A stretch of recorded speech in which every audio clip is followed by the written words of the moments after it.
Hey, come on in. Hi. I'm Dr. Brown. I'll be your counselor today. What's your name? I'm Callista White. Okay, Callista. I'll be your counselor today.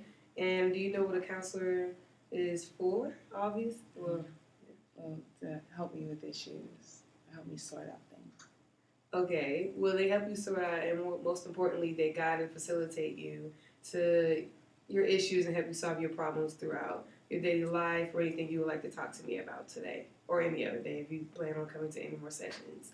We also have a very strict confidentiality rule, but they can be breached depending on whether you're causing harm to yourself or others around you. So I would like to ask you a few questions, the intake process, just to get to know you, a little demographic information about you. So one of the things would be, do you have any family members with mental health history? No, not that I know of. Okay. Any substance abuse history or any treatment for substance abuse? No. Okay. Do you have any current life issues or transitions I should be aware of? My mother recently died, and I've had a miscarriage. Okay. Why are you seeking counseling? There's a lot going on, and dealing with a lot, and it's just very overwhelming. So I think being able to talk to somebody, about it. Sometimes I can't always talk to my husband. Just to get everything straightened out. Yeah, and what do you mean by straighten out? I guess a little bit more structure. A lot of things have changed with the death of my mother. So my father, he's sick, and he's unable to take care of my sister. And my sister's in school, and my younger brother, he's in school too as well. So I'm, big sister has to take care of everybody. Have my husband, have 3 kids, and a demanding job, but job's not really the issue. It's just more of when I go home. So I just want to make sure, so I'm not going crazy, that, everything that's happening is that I can sort out, why things are happening, or, why am I upset about certain things. Okay, so you talked about your family. Tell me about your daily routine during the day. Wake up, get dressed, go to work. I'll drop the kids off, or my husband drop them off, depending on when he needs to go to work. Sometimes he works from home. And then once I go to work, have meetings, do whatever I can leave early, I do. Sometimes I have to travel. If not, I go home, usually about 5 o'clock, I'm at home. And if my husband hasn't already or isn't able to, I'll start dinner. My kids will come home. He'll bring them home. He gets them, and they do their work. They're great kids. They do their work, and they get a snack. After finish, they done their homework. They watch TV, play games, whatever, and it's time to go to bed. Okay. Okay. Are you on? Do you have any medical history or problems that I need to know about? Well, recently had a miscarriage, so that's the only big medical thing that was affecting me right now. Okay. Are you taking any medicine right now? No. Once they took care of everything, I'm fine. Okay. Have you seen any counselors in the past? No. Okay. All right. What are your major areas of stress right now? I think family, when it comes to extended family, like dealing with my dad, my sister, my brother, since I have to take care of them.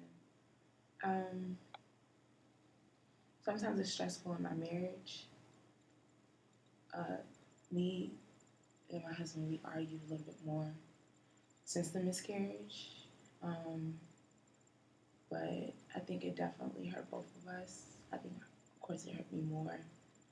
Um, we already knew the sex of the baby, and picking out names, and it just everything came to a halt. So that's why I think it's really hurt. We got into an argument last night, and I just feel like sometimes a lot of things are my fault because I was just really stressed. I was really stressed out when I was pregnant, and that's why my body just kind of like rejected the baby and just stopped taking care of the baby. And I thought that my body would be able to take it because it's the fourth time, so my body's used to it, and it was just a lot. So that's basically so far. Okay, so how often do you and your husband argue, fight? I see that's one of the biggest issues as far as like family and your husband. Miscarriage. We argue like big argument probably about every week, and it can just linger on sometimes. Like we had an argument on Wednesday. Everything will be fine by Saturday, but we would turn around and have an argument on Monday, and then things won't be okay till Thursday. So it's just like it seems like a once a week thing. But we have a big argument, and we were like that before the miscarriage. It's I think I, I think he's upset with me because not because of the miscarriage, but I just kind of like put myself in the work to get it off my mind. I didn't want to think about it, so he tried to talk to me. And I know it hurt him a lot, so he just wanted somebody to talk to me. You just talk about anything, but I was just really feeling bad, so I didn't want to talk to him. And so he just wanted to talk to me, ask me how my day was. And, I was just in shutdown mode. I didn't want to talk about anything at the time. So, he just let me have my moment. Then before I went to sleep, I was like, started talking to him, and he got upset. He was like, why would you want to talk about things now? You didn't want to talk about it. And I asked you. So I told him, at the time I just didn't want to. And I can see I just really taking a toll on him. And I feel like, again, it's my fault because there's just things that I'm not doing as a wife. When it comes to like communication, which our communication is really extremely good.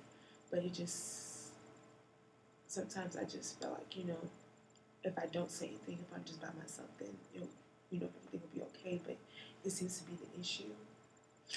And so, that's why I'm here. Okay.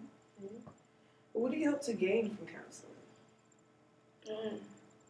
I think how to get over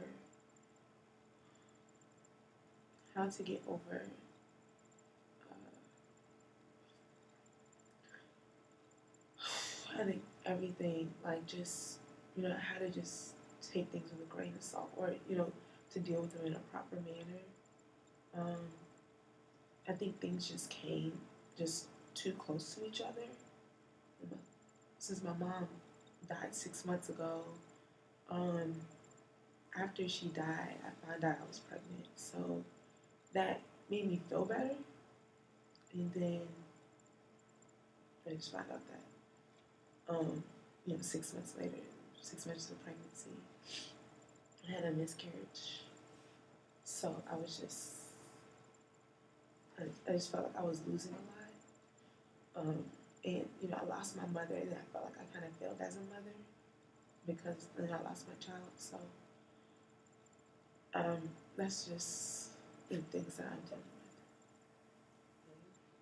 with. I remember you saying something about your sister. How are you dealing with being the primary caregiver of your sister, kids, the husband issues? It's very stressful. Um, my sister's in school, but she stays at home. So, um, we usually we have this thing where we try not to work while we're in school, or I don't want them to work while in school because I had to. So, if she needs money, I give it to her. She applies for scholarships, so I don't pay her full tuition, but I also pay her tuition. My brother's in undergrad, so helping him out with school. And I think sometimes it's just a little stressful. Me and her got into it because, we were talking about school and everything, and she was saying how her grades are slipping. I was telling her, you can't let them slip. And she just went off, and so I was just, saying, like, I'm paying for your education. I'm paying for you to be there to get education. The extracurriculars are okay, but that's not your primary goal there. It kind of hurts when I see my dad because he wants to help, but some things he just can't do. So I know that hurts him. My brother, he's pretty good. He's really relaxed and nonchalant, so but he's fine. It's just other than that, me and my sister, we don't, we're sisters, so we fight, we argue, but we turn around and we love each other. So Okay. Well, I think this wraps up the whole intake process. I'd like to thank you for coming, and I'm glad I got to meet you, and I hope you come to more sessions.